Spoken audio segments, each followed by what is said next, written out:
Cette émission est une production de la télévision régionale des Moulins. Aujourd'hui, au bulletin. Nouveau PDG et acquisition majeure chez la compagnie lanaudoise Stageline. Lancement du mois de l'histoire des Noirs à Terrebonne, entrevue avec Farah Henry. Et Cégep en spectacle débarque au Théâtre du Vieux-Terrebonne pour sa finale locale. Je suis Charles Lantier et bienvenue à votre bulletin d'actualité régionale.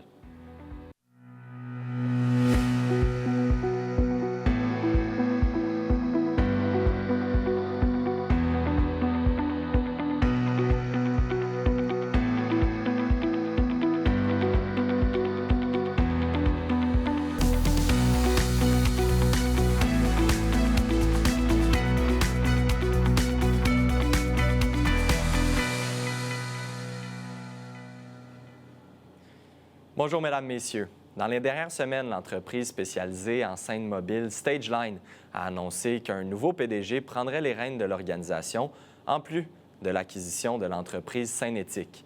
J'ai pu m'entretenir avec le tout nouveau président-directeur général, Pierre-Luc Rompré, afin de parler de l'histoire de l'entreprise, mais aussi des plus récentes annonces. Entrevue. Stageline, une entreprise fondée en 1987 par Yvan Miron, originalement de Montréal, qui est à l'Assomption depuis 1994, en fait. Donc, on est dans la conception, la fabrication de scènes de spectacle, des produits Stageline, qui sont des scènes mobiles à déploiement hydraulique. Donc, pour mettre ça simple pour les gens, c'est un camion qui va se transformer pour devenir une scène de spectacle. Donc, on a la chance chez Stageline de dire qu'on a changé les façons de faire d'une industrie, qu'on a vraiment innové pour créer quelque chose qui n'existait pas dans le passé, puis qui a transformé les façons de faire des événements extérieurs. Moi, ça fait 18 ans que je suis chez Stageline, donc j'ai occupé plusieurs rôles au sein de l'entreprise à travers ces 18 années-là. Et puis, je suis ingénieur de formation. Quand j'ai débuté, donc, je travaillais sur différents projets au niveau des projets plus de nature marketing. Et puis, par la suite, j'ai cheminé vers le développement commercial. Puis, en discutant avec Yvan, il y a de cela, ça remonte, je dirais, à environ 2012. On a commencé, en fait, j'ai eu la chance qu'Yvan me prenne vraiment comme son mentor, en fait, pour pouvoir débuter un transfert dans le temps des connaissances, puis également de la relève de l'entreprise. Chose que pour nous, pour Stageline, a toujours été important. C'est quelque chose qui n'est pas focusé sur moi, c'est vraiment sur l'équipe. Donc, on essaie de bâtir une équipe forte, puis d'avoir à ce moment-là une vision dans le temps qui n'est pas à court terme, mais qui est une vision à long terme, c'est-à-dire puis qui vise vraiment le succès autant pour nos employés, nos directeurs, que les gens aient la chance de s'épanouir dans l'entreprise. Donc, c'est quelque chose qui fait partie des valeurs de l'entreprise, puis de la vision, en fait, et puis sur lequel on travaille en continu. Depuis 18 ans, effectivement, des défis, il y en aura toujours. Ça fait partie de la vie d'un entrepreneur et d'une entreprise. Donc, je dirais que depuis l'époque, la crise financière de 2008, avoir construit l'usine, la bâtisse ici, avoir vu ça voir le jour. La COVID très récemment en 2020 qui a arrêté nos opérations puis qui a eu un impact majeur sur notre vie d'entreprise. Et puis jusqu'à tout récemment, donc une transaction avec des nouveaux actionnaires et puis l'acquisition de Scène-Éthique à Varennes sur la rive sud. Donc en très résumé, là, c'est des défis, des belles actions, des belles réalisations. Puis on a un plan en fait pour continuer dans cette voie-là pour les 20 prochaines années. L'entreprise, qui compte maintenant près de 300 employés, aurait pu décider d'aller s'établir ailleurs, mais elle a décidé de bien rester ancrée dans la ville de l'Assomption pour continuer de prospérer au courant des prochaines années. Ça aurait été très facile de vendre l'entreprise aux États-Unis ou ailleurs à des intérêts étrangers. On a d'ailleurs eu à maintes reprises des demandes puis de l'intérêt à cet effet-là. Mais pour Yvan Miron, le fondateur, et pour les différents actionnaires de l'entreprise, c'est important de garder l'entreprise à l'Assomption avec nos gens ici qui ont participé au succès et à la croissance de l'entreprise. D'ailleurs, un de nos actionnaires est le Fonds de solidarité FTQ. Ça fait partie de leur mission, en fait, de faire grandir les entreprises québécoises, chose que l'on partage, en fait, une vision que l'on partage chez Stageline. Mais le talent qui est derrière, en fait, les connaissances terrain et la conception des produits, elle est chez nous ici. Ça fait des décennies, en fait, qu'on travaille à apprendre le marché, puis 2, à faire croître les talents à l'interne. Donc, de délocaliser ça ne ferait aucun sens. Puis ça va vraiment à l'encontre, en fait, de la vision de l'entreprise. L'acquisition de Synétique, pour nous, ça nous permet d'accélérer grandement, en fait, nos projets de croissance puis nos plans, les actions, en fait, dans notre plan stratégique. Donc, c'est une entreprise qui partage les mêmes valeurs que celles de StageLine. Ils sont pas très loin de chez nous, sur la rive sud de Montréal, à Varennes, et ils ont beaucoup de talent à l'interne. Donc, c'est une entreprise qu'on va être capable de prendre une partie de leur expertise au niveau de la création de produits sur mesure dans le domaine scénique ou autre, le greffer à notre offre de service, puis également d'utiliser en fait leur espace de production et leur main-d'œuvre pour accélérer la fabrication des produits StageLine. Donc, en combinant leurs forces et nous, notre force commerciale, la demande que l'on a, on va être capable d'accélérer rapidement en fait là, les différents projets dans notre plan stratégique. C'est clair qu'on est en plein là, dans la création de notre plan stratégique, qu'on veut poursuivre notre croissance, notre développement. Tout ce qui est géopolitique à l'heure actuelle avec le président Trump aux États-Unis nous force à être encore plus innovants, encore plus productifs, à se démarquer encore plus de notre compétition pour maintenir les succès qu'on a dans le marché.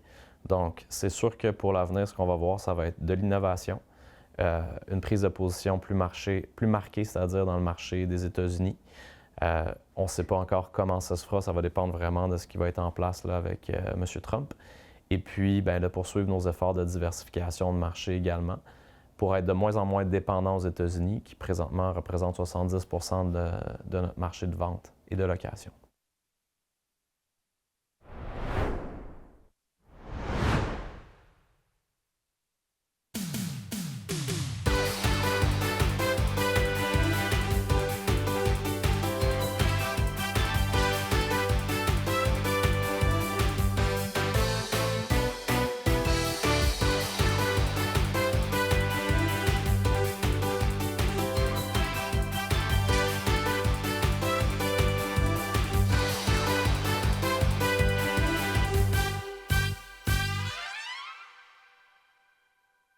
Qu'on vous reconnaisse au quotidien pour votre moustache de feu, votre chevelure sans nœuds, vos nœuds papillons audacieux ou même votre air mystérieux. Votre identité est unique et elle vous permet d'accéder aux services en ligne du gouvernement du Québec en quelques clics. Le service d'authentification gouvernementale, c'est simple, rapide et sécuritaire. Créez votre compte dès maintenant.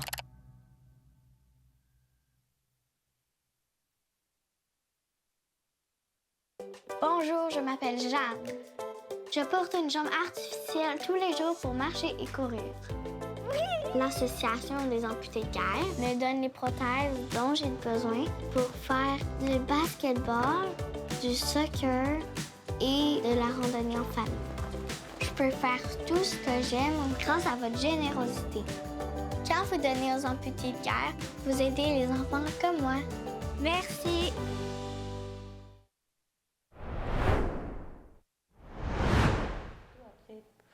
De la musique avec des prestations de chant en passant par la danse, le cirque et la jonglerie et j'en passe, c'est ce que proposera la finale locale de Cégep en spectacle de Terrebonne. Pour en parler, je reçois Manon Fleury, conseillère à la vie étudiante au Cégep de Terrebonne. Bonjour à vous. Allô. Tout d'abord, il y a plusieurs disciplines. Qu'est-ce qu'on va retrouver là, au sein de cette finale locale de Cégep en spectacle? Un peu comme tu as nommé en intro, là, fait qu'on a des numéros de chant, on a des numéros de musique, donc on a des étudiants là, qui vont nous jouer de la guitare, là, des belles pièces de guitare. On a aussi un numéro de piano. Et puis, on a de la danse. Puis, on va avoir 2 numéros des arts du cirque. Fait qu'on a un numéro de jonglerie, puis on a un numéro aussi de cerceau aérien. Et donc, c'est assez diversifié, mais c'est la première étape là, d'un parcours qui pourrait se continuer pour ces étudiants-là. Oui, voilà. Fait que mardi prochain, c'est la finale locale de Cégep en spectacle. Donc, les cégeps qui participent font leur local. Il y en a que c'est déjà passé. Nous, la semaine prochaine. De là, il va y avoir un numéro gagnant qui va représenter Terrebonne à la finale régionale, qui, elle, est au mois de mars. Et de là, il va y avoir 2 numéros gagnants ex-aequo qui vont aller, qui ont été choisis par un jury, qui vont se rendre jusqu'à la finale nationale, qui cette année est à Valleyfield. Et là, la finale régionale, j'imagine, ça implique les 3 constituantes du cégep de la Naudière, c'est ça? Non. C'est plus gros que ça? Bien, on n'est pas dans la même division. OK. En fait, c'est qu'avec le RIASC, qui est le Réseau intercollégial des activités socioculturelles du Québec, en fait, c'est qu'ils ont divisé un peu les cégeps au Québec en 5 régions. OK. Et puis, Terrebonne, on est le dernier cégep qui a vu le jour là, en 2000, en 1998 précisément. Et puis, fait que nous, on est avec Montmorency, Lionel-Groux, Saint-Jérôme, l'Abitibi, Valleyfield, Saint-Jean-sur-Richelieu, Édouard-Montpetit, l'Outaouais. Fait que c'est comme vraiment, on est 11 cégeps là, dans notre région. Fait que c'est vraiment là, la partie, ce qu'on appelle centre-ouest là, du Québec. Et là, le cégep de Terrebonne est un peu plus petit, si on peut considérer en nombre d'étudiants, mais ça n'empêche pas certains étudiants artistes de se rendre très loin là, dans les finales de cégep en spectacle. Ben non, on a des beaux étudiants qui travaillent fort sur leurs numéros, qui sont passionnés par leur art. Et puis, c'est ça, puis on voit dans cette jungle-là, avec des cégeps qui ont des programmes en art là, qui sont comme plus élaborés. Nous, c'est du parascolaire. Puis l'année passée, on a eu la chance de se rendre jusqu'à la finale nationale. C'était notre 2e participation. J'étais allée avec une étudiante en 2015, puis l'année passée, on s'est rendu là, avec un numéro de jonglerie là, des étudiants là, qui sont ici. Là. Super. Donc, il y a aussi des numéros hors concours pendant cette finale locale. Oui, en fait, il y a les numéros hors concours, c'est ce qu'on appelle, c'est la portion d'animation qui se fait quand le jury délibère. Le jury a droit à 60 minutes pour délibérer, choisir son numéro gagnant. Pendant ce temps-là, bien, ça inclut, nous, on va faire une petite entracte de 20 minutes. On invite les gens à revenir dans la salle, puis on a 2 humoristes cette année qui vont venir faire couvrir la partie là, hors concours qu'on appelle. Et puis, avant que tu me poses la question, je vais te le dire. Fait qu'on a, on a 2 humoristes. Il y en a un qui est de la région. Fait qu'on a Mi Benson Sylvain, qui est un jeune du coin, qui est dans les humoristes de la relève et qui est sur une belle lancée. Et puis, on a Erickson Alice, qui va faire aussi. Fait que les 2 vont se partager la partie hors concours. Là. Fait qu'ils vont faire chacun à peu près 20 minutes chacun. Là. Super. Donc, les gens peuvent assister à cet événement-là, j'imagine? Bien, il faut qu'ils viennent voir ça. Tu sais, c'est super intéressant parce que c'est une belle... c'est un beau projet. Cégep en spectacle, c'est toujours un bel événement. C'est le fun pour les étudiants, ils sont dans la salle. Il y en a que c'est leur première expérience de scène. Puis, en fait, c'est toute ça, l'expérience Cégep en spectacle. Au-delà de ceux qui gagnent le concours, c'est le processus pour s'y rendre. C'est comme moi, je l'appelle toujours l'aventure Cégep en spectacle, parce qu'ils travaillent fort sur leurs numéros. Nous, on leur offre du mentorat dans la discipline de leurs numéros pour qu'ils puissent avoir une expérience professionnelle puis être capables d'améliorer leur performance. Fait que le but, c'est que tout le monde passe une super de belle soirée, puis qu'au final, qu'on soit fiers du numéro qui gagnera, cette locale-là. Mais c'est une aventure qui est plus large que juste la finale de mardi prochain, puis de nommer le gagnant. Là. Donc, c'est mardi le 4 février prochain à 19h30 au Théâtre du Vieux-Terrebonne. Oui. Et l'équipe de Les Arts aussi, une émission de la station là, de TVRM, sera présente. Donc, un reportage sera diffusé aussi par la suite. Donc, on invite les gens à se joindre à vous mardi le 4 février. Oui, c'est pas cher. Achetez vos billets à la billetterie. Parfait. Sur le site Internet, j'imagine? Bien, il y a le site Internet, mais je ne sais pas, je peux dire ça, mais c'est moins cher quand tu appelles au téléphone parce que tu n'as pas de frais d'administration. Fait que les billets sont 8 $. Fait que c'est le 450-492-4777.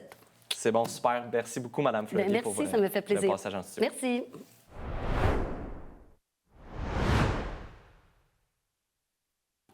Cette semaine, à Vue d'ici, nous parlons d'itinérance avec M.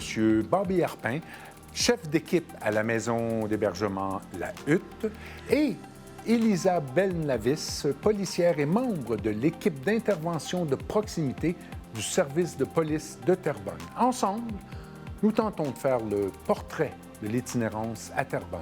C'est un rendez-vous jeudi, 18h. Fibreux est de retour pour une 2e saison. Chaque semaine, j'aurai l'opportunité de m'entretenir avec des entrepreneurs qui possèdent tous des parcours différents. On découvrira ensemble les diverses facettes de leur personnalité, leur motivation, les défis et bien sûr la passion qu'ils ont pour l'entrepreneuriat. Une nouvelle saison avec une nouveauté cette année, Fibre Extra. 8 entrevues avec des spécialistes sur le financement, le droit des affaires, les assurances et bien d'autres sujets afin de bien vous outiller. C'est ici même sur MaTV Lanaudière. Qu'on vous reconnaisse au quotidien pour votre touche colorée, vos oreilles joliment décorées, votre style branché ou même votre amour des cols roulés. Votre identité est unique et elle vous permet d'accéder aux services en ligne du gouvernement du Québec en quelques clics. Le service d'authentification gouvernementale, c'est simple, rapide et sécuritaire. Créez votre compte dès maintenant.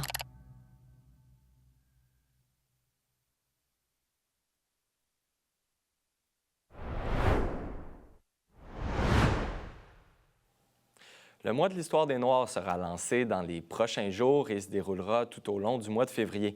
Pour en parler et parler du lancement organisé par la Table du mois de l'Histoire des Noirs de Lanaudière, je reçois Farah Henry, porte-parole de l'événement, mais aussi du mois.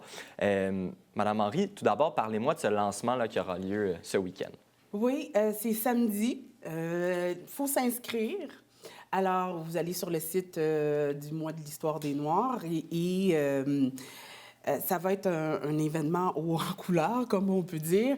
Il va y avoir des prestations musicales, un spectacle de danse. Il va y avoir aussi des dignitaires présents lors de la soirée. On commence à 18 h. Ça, c'est vraiment pour lancer le mois. Puis c'est sûr, pendant le mois, il y a différentes activités à l'extérieur comme à l'intérieur, gratuites et payantes aussi, du même coup. Qu'est-ce qui est important de retenir de cette soirée-là? Parce que je sais qu'il va y avoir plusieurs personnes qui vont être honorées au courant de cette soirée-là. Et comme c'est le coup d'envoi, j'imagine que ça envoie un message pour le reste des festivités ou des événements qui seront... Oui. C'est sûr qu'on ne pouvait pas passer à côté de la perte de la conseillère municipale Darlie Pierre-Louis, qui fait que une des personnes qu'on va rendre hommage durant la soirée. Et c'est sûr, ça donne le coup d'envoi. Moi, je dis toujours, ça donne le coup d'envoi. On est en début d'année, ça donne le coup d'envoi pour l'année au complet. Mais c'est sûr que le mois, très, très, très actif. Il va y avoir des discours aussi, mais des artistes, chanteurs aussi qui vont être présents là, au courant de la soirée. Là. Oui.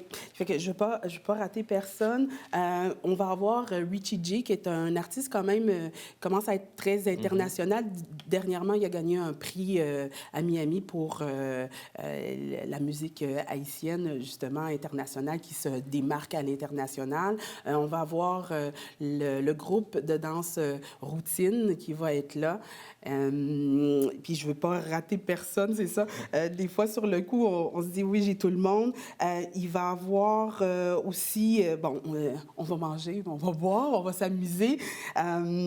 Puis durant le mois en tant que tel, il va y avoir un déjeuner d'affaires, un souper d'affaires. Il va y avoir une activité à l'extérieur dans la municipalité de Sainte-Mélanie, qui fait que allez sur le site, allez voir la programmation, puis durant la soirée en tant que telle, beaucoup d'animations, beaucoup de shows, de prestations, ça va être quand même assez excitant. Puis pour vous, Mme Henry, pourquoi c'est important pour vous de vous impliquer en tant que porte-parole? Moi, ça fait à peu près une vingtaine d'années que j'habite dans Lanaudière. Je suis à Repentigny. Là, c'est vraiment le mois pour Lanaudière au complet. J'adore la région. Je suis encore là. C'est la preuve. Et moi, j'ai un magazine qui s'appelle Nuance. Puis, je prône dans le magazine toujours les entreprises locales, la ville, ma ville. Je presse pas aussi pour ma paroisse.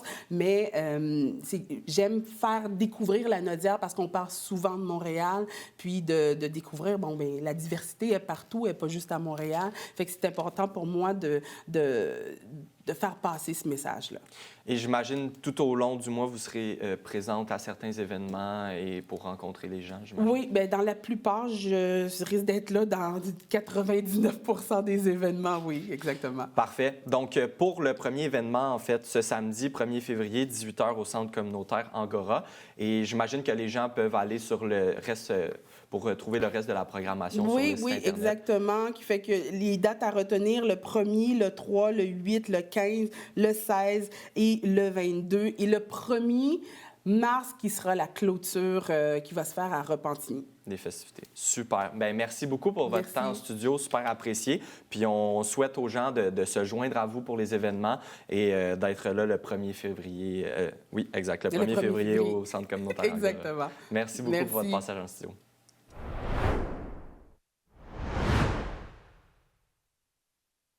Qu'on vous reconnaisse au quotidien pour vos foulards extravagants, votre regard captivant, votre rouge à lèvres flamboyant ou même votre sourire éclatant. Votre identité est unique et elle vous permet d'accéder aux services en ligne du gouvernement du Québec en quelques clics. Le service d'authentification gouvernementale, c'est simple, rapide et sécuritaire. Créez votre compte dès maintenant.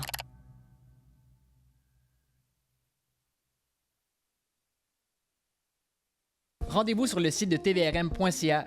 Consultez votre programmation, vos émissions et l'actualité dans l'anneau d'hier. Si vous désirez revoir ou si vous avez manqué un épisode, n'ayez crainte, toutes vos émissions se retrouvent sur votre site Internet. Devenez membre de TVRM, c'est contribuer au développement de sa mission et de sa communauté. Ne manquez pas votre bulletin en direct le mardi et le jeudi midi pour être informé de tout ce qui se passe dans votre région et plein d'autres émissions sur votre communauté. La télévision régionale des Moulins, pour voir et être vu. Bonjour, je m'appelle Jeanne. Je porte une jambe artificielle tous les jours pour marcher et courir. L'Association des amputés de guerre me donne les prothèses dont j'ai besoin pour faire du basketball, du soccer et de la randonnée en famille. Je peux faire tout ce que j'aime grâce à votre générosité. Quand vous donnez aux amputés de guerre, vous aidez les enfants comme moi. Merci.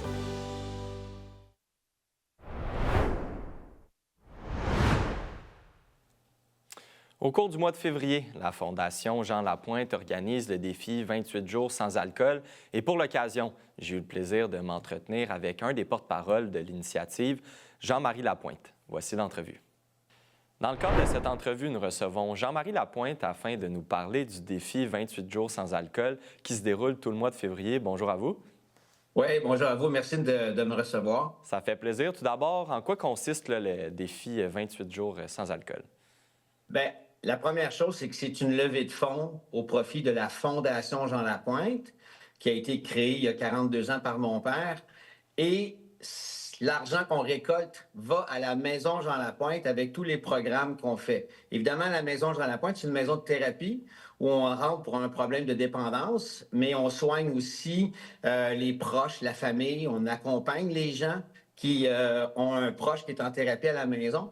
Puis on a aussi tout un très, très grand programme, un vaste programme de sensibilisation et de prévention dans les écoles partout au Québec.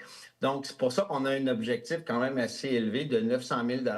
On est à notre 12e édition. Puis c'est une levée de fonds, mais c'est aussi une prise de conscience qu'on veut que les gens fassent en s'inscrivant avec nous et en faisant un défi qui consiste à ne pas consommer de l'alcool pendant les 28 jours du mois de février. Donc, c'est ça, c'est un défi pour certaines personnes d'imaginer un mois sans alcool, mais en même temps, on leur dit, ouais, mais il va y avoir un gain. Oui, tu fais un don, parce qu'on invite les gens à faire un don de 28 $, un don minimum. Si tu veux donner un peu plus, genre 89 $, bien 89 et plus, tu reçois une boîte avec plein de produits sans alcool pour t'aider à passer à travers le mois puis découvrir différentes recettes aussi. Mais c'est vraiment le but qu'on veut que les gens fassent, c'est une petite prise de conscience par rapport à leur relation avec l'alcool. Est-ce que c'est difficile pour moi de ne pas consommer? T'sais? Est-ce que même si c'est juste 2-3 verres dans ta semaine, les gens vont peut-être trouver ça difficile de ne pas consommer. Donc, la meilleure façon de tester, c'est de faire le défi puis de voir comment tu vas vivre ton mois. Puis, Au final, en fait, ça fait la 12e édition. Les gens, au final, est-ce qu'ils ont des constats qui vous font part de cette évolution-là au cours du mois, là, auquel ils ont le temps souvent de réfléchir là, à leur consommation d'alcool? Bien, ça aussi, c'est une des pistes d'incitatif. C'est un incitatif à ce que les gens réfléchissent, tu sais, par rapport à leur consommation, mais il y a même des gens qui vont extensionner.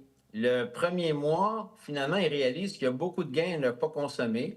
Je ne peux pas dire qu'il y a des gens qui ont complètement arrêté de prendre l'alcool. Oui, c'est arrivé. Ce n'est pas la majorité des gens. Les gens vont recommencer à boire, mais ils vont recommencer avec un peu plus de vigilance puis d'attention par rapport au fait que, hey, je me rends compte que l'alcool, c'est vraiment présent dans ma vie, donc je vais réduire. De toute façon, toutes les études le démontrent que l'alcool, c'est pas bon pour ta santé. Donc, si tu la réduis, tu viens de te donner des chances d'être en meilleure santé. Puis, ne serait-ce que les premières semaines, les gens réalisent écoute, je pense que je dors mieux, j'ai une meilleure énergie. On dirait que je suis plus cher, je suis plus rapide dans mes idées, dans ma façon de m'exprimer. Je suis moins engourdi. Donc, il y a beaucoup plus de qualité qui viennent au fait de ne pas consommer d'alcool que d'en avoir de l'alcool. Si tu bois, oui, c'est un gain, c'est le fun, tu as un petit buzz, ça goûte bon, mais quand tu bois pas, tu vas aller découvrir plein d'affaires qui sont des bonnes choses pour toi. C'est pour ça que les gens le refont et c'est pour ça que les gens, mais ils ne font pas juste 28 jours pendant le mois de février. Il y en a qui font des espaces comme ça dans leur saison, dans leur année, des pauses sans alcool et c'est très bénéfique. Et pour les gens qui désirent participer là, aux 28 jours sans alcool, comment ça fonctionne? Très simple, défi28jours.com. Les gens vont s'inscrire sur le site. Alors, on a fait un petit clin d'œil au nom de mon père, Jean. Alors, on invite les gens, est-ce que tu embarques? Est-ce que j'embarque? Est-ce que j'en donne? Alors, les gens qui veulent s'inscrire, défi28jours.com.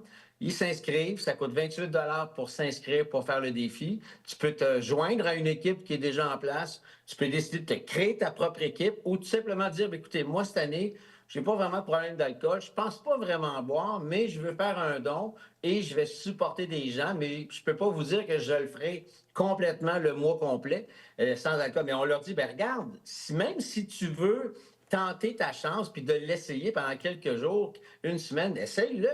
Il n'y a rien qui t'oblige à finir le défi. Tant mieux, tu vas avoir un sentiment d'accomplissement. Mais si tu veux le faire, puis tu vas avoir passé une semaine sans consommer, c'est déjà peut-être la première semaine de ta vie depuis des années que tu ne consommes pas. Donc, s'il y a des gens qui ont des questions, défi28jours.com. Sinon, on a un groupe Facebook pour la gang du défi sans alcool, puis on se supporte et on s'encourage là-dedans.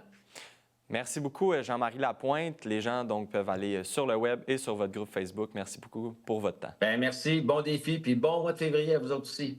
Merci beaucoup.